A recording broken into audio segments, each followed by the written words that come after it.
Assalamualaikum warahmatullahi wabarakatuh. Alhamdulillah wassalatu wassalamu ala Rasulillah wa ala alihi wa sahbihi wa man wala, amma ba'd. Ayol ikhwah, a'azzani wa a'azzakumullah. Kita lanjutkan pembacaan kitab Al-Adabul Mufrad karya Imam Al-Bukhari. Berkata Imam Al-Bukhari rahimahullahu ta'ala, haddatsana Haywat bin Shuraih qal haddatsana Baqiyah an Bahir an Khalid anil Miqdam ibni Ma'di Karib radhiyallahu anhu sami'a Rasulullah sallallahu alaihi wasallam yaqul ma at'amta nafsaka fahuwa laka sadaqah wa ma at'amta waladaka fahuwa laka sadaqah wa ma at'amta zawjaka fahuwa laka sadaqah wa ma at'amta khadimaka fahuwa laka sadaqah. Telah menceritakan kepada kami Haywah bin Shuraih, ia berkata telah menceritakan kepada kami Baqiyah dari Bahir, dari Khalid, dari Al-Miqdam bin Ma'di Karib, semoga Allah meridainya, bahwasanya ia mendengar Rasulullah sallallahu alaihi wasallam bersabda, apa yang kau beri makan kepada dirimu sendiri, maka itu adalah sedekah darimu, dan apa yang kau berikan kepada anakmu berupa makanan, maka itu adalah sedekah darimu, dan apa yang kau berikan kepada istrimu berupa makanan, maka itu adalah sedekah darimu, dan apa yang kau berikan kepada pembantumu berupa makanan, maka itu adalah sedekah darimu. Itu hadisnya Bapak ya. Insyaallah maknanya jelas. Jadi kata Nabi SAW, ketika seorang memberikan makan kepada dirinya sendiri, menafkahi diri sendiri, ini pada hakikatnya sedekah dari dia dianggap bersedekah. Dan ketika seorang memberi makan kepada anaknya, maka itu dihitung sedekah dari dirinya, dihitung sedekah. Dan ketika seorang memberi makan istrinya, maka itu pun sedekah darinya. Dan ketika seorang memberi makan pembantunya, maka itu pun terhitung sedekah darinya. Artinya itu perbuatan yang berpahala. Nah, hadis ini menunjukkan bahwa ada beberapa pelajaran yang bisa kita petik dari hadis ini. Di antaranya, seorang mendapatkan pahala karena menunaikan kewajiban.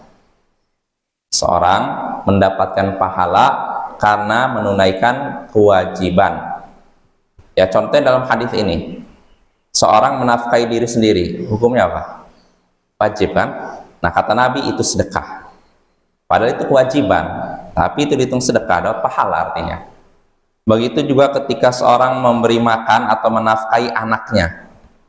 Ini wajib apa sunnah? Wajib. Nah, tapi itu dihitung sedekah, artinya dapat pahala. Begitu pula ketika seorang menafkahi istrinya, hukumnya apa? Wajib kan, bukan cuma sunnah kan? Maka itu pun dianggap sedekah, artinya perbuatannya berpahala. Begitu juga ketika seorang menafkahi pembantunya, pembantu tanggungan dia juga ya, itu pun dihitung sedekah, padahal itu kewajiban. Ini menunjukkan ketika kita menaikkan kewajiban, kita dapat pahala, bahkan pahalanya lebih besar daripada kita melakukan amalan yang tidak wajib. Pahalanya lebih besar melakukan amalan wajib Bapak ya.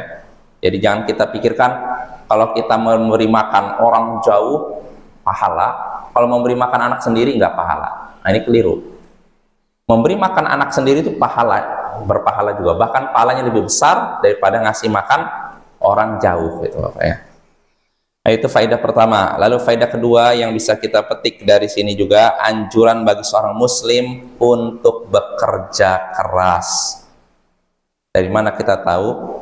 Karena Nabi nyatakan ketika seorang muslim memberi makan diri sendiri, sedekah. Untuk bisa memberi makan diri sendiri harus apa? Kerja kan, sungguh-sungguh keras kan. Begitu juga ketika seorang harus memberi nafkah memberi makan kepada anaknya, ini butuh kerja keras, Bapak ya. Maka Islam menganjurkan kita bekerja untuk sungguh-sungguh keras, jangan asal-asalan atau setengah hati, Bapak ya. Kerja itu harus sungguh-sungguh. Maka dalam hadis innallaha yuhibbu min abdin idza amila amalan an yutqinah. Sesungguhnya Allah menyukai seorang hamba yang jika melakukan suatu pekerjaan dia sungguh-sungguh menekuninya. Jadi tidak asal-asalan. Sebagaimana amalan akhirat kita tidak boleh asal-asalan, harus sungguh-sungguh, begitu juga amalan dunia ya. Nah, apalagi cari nafkah ini asalnya amalan dunia tapi bisa dapat pahala, ya kan? Ketika dia menunaikan kewajiban untuk dirinya, menunaikan kewajiban atas istrinya, anaknya dan semacamnya.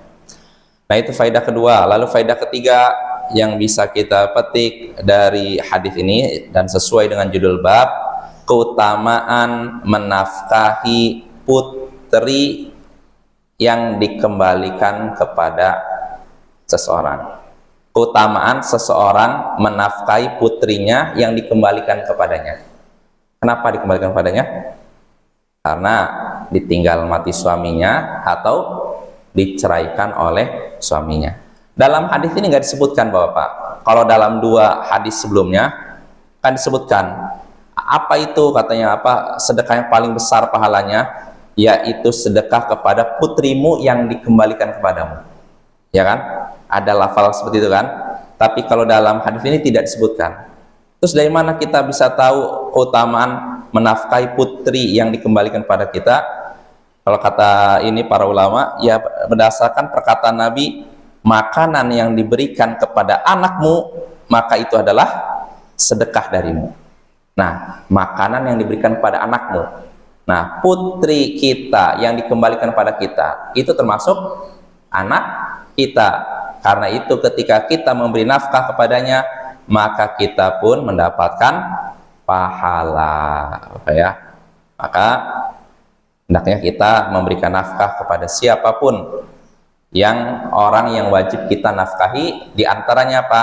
Putri kita yang dikembalikan pada kita karena ditinggal mati suaminya atau diceraikan oleh suaminya. Wassallallahu ala nabiyyina Muhammadin wa ala alihi wa sahbihi ajma'in wa akhiru da'wana anil hamdulillahi rabbil alamin. Gimana kalau